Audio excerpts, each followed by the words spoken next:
Welcome to DD History. This is final video about Jason and the Argonauts. If you haven't seen the other videos, please go back and check those out. Otherwise, here is a quick recap. Jason sailed with the greatest heroes of Greece, braved clashing rocks, angry kings, and enough monsters to fill a mythological zoo, all to steal the Golden Fleece. With Medea's help, he actually pulled it off. But as you know, in Greek mythology, happily ever after doesn't exist. Instead of victory parades, Jason is sailing home with a glowing fleece, a ship full of exhausted heroes, and a whole lot of unfinished business waiting for him back in Greece.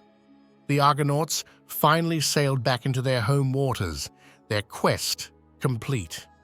Jason's uncle, King Pelias, the very man who sent Jason on this suicidal adventure in the first place, had been ruling Iolcus the whole time. Remember, Pelias was terrified of a prophecy that said he'd one day be overthrown by a man wearing only one sandal. And surprise, surprise, that man was Jason.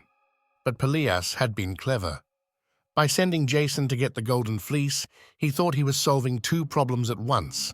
Either Jason would die trying, or he'd succeed and bring back an artifact powerful enough to cement Pelias' rule forever.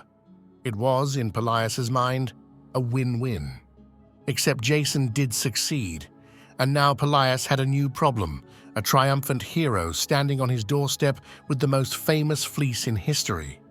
Now, a quick favor, I need a hero of DD history, so please remember to like and subscribe to the channel so I can keep making fun, engaging content that no one pays me to make.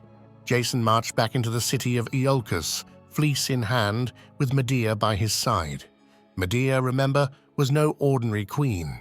She was a sorceress, the granddaughter of the sun god Helios, and very much not the kind of person you wanted as an enemy. At this point, Jason expected Pelias to honor his deal, hand over the throne in exchange for the fleece. But if you know anything about Greek kings, you know that they didn't exactly specialize in keeping promises. Pelias flat out refused. And now Jason was stuck. He had risked everything, lost friends, faced death a dozen times, and he was still empty-handed. Medea, on the other hand, had a much more direct way of handling things. She wasn't going to sit around waiting for politics. She was going to fix this problem. Here's where we get one of the most famous and most brutal twists in the whole story. But don't worry, we'll keep it classroom safe. Medea knew that Pelias was obsessed with one thing, staying powerful, and more importantly, staying young. Like many kings in mythology, he feared old age and death more than anything else. Medea, being a master of potions and enchantments, decided to use this weakness against him. She told Pelias' daughters that she could perform a special ritual, one that would make their father young again. All it would take was a magical potion, some chanting, and a little cooperation. To prove her power, Medea took an old ram, chopped it into pieces, boiled it in her magical cauldron, and poof! Out jumped a young, lively lamb. The daughters of Pelias were amazed. It looked like a miracle. So when Medea told them that they could do the same for their father, they believed her. And here's where the story gets grim. The daughters did as Medea instructed. But when the pieces went into the cauldron, nothing came back out. Pelias was gone. The king of Iolcus was no more. Medea's magic hadn't failed. She had never intended to bring him back in the first place. She had used her skills to trick the daughters into destroying their own father. And just like that, Pelias was dead. Not by Jason's hand, but by Medea's cunning. You'd think Jason would finally be king after all this, right? Wrong. The people of Iolcus weren't exactly thrilled that their king had been, let's say, accidentally eliminated in such a gruesome way.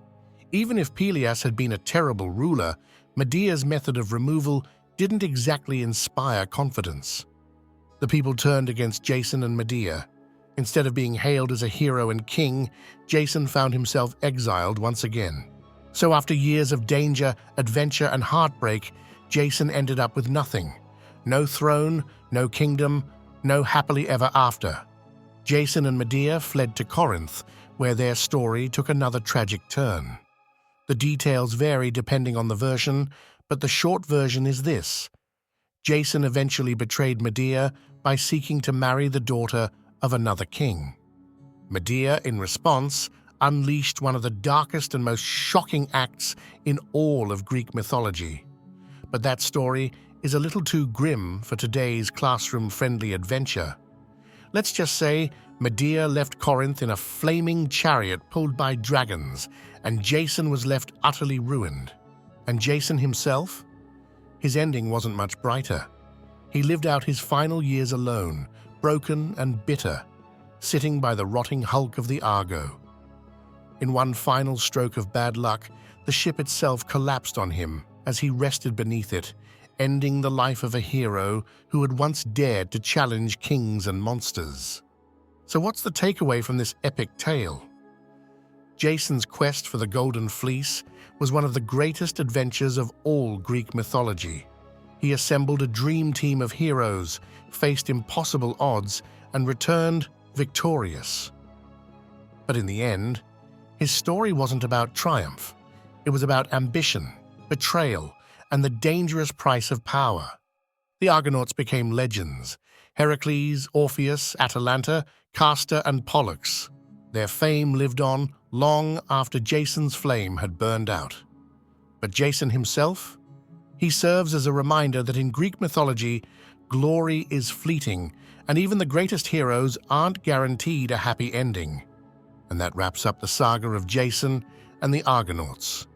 From the call of adventure to the clash of heroes and the curse of betrayal, it's a story that has echoed for thousands of years. If you enjoyed this journey through Greek mythology, make sure to like, subscribe, and join us again here at DD History, where the legends live on.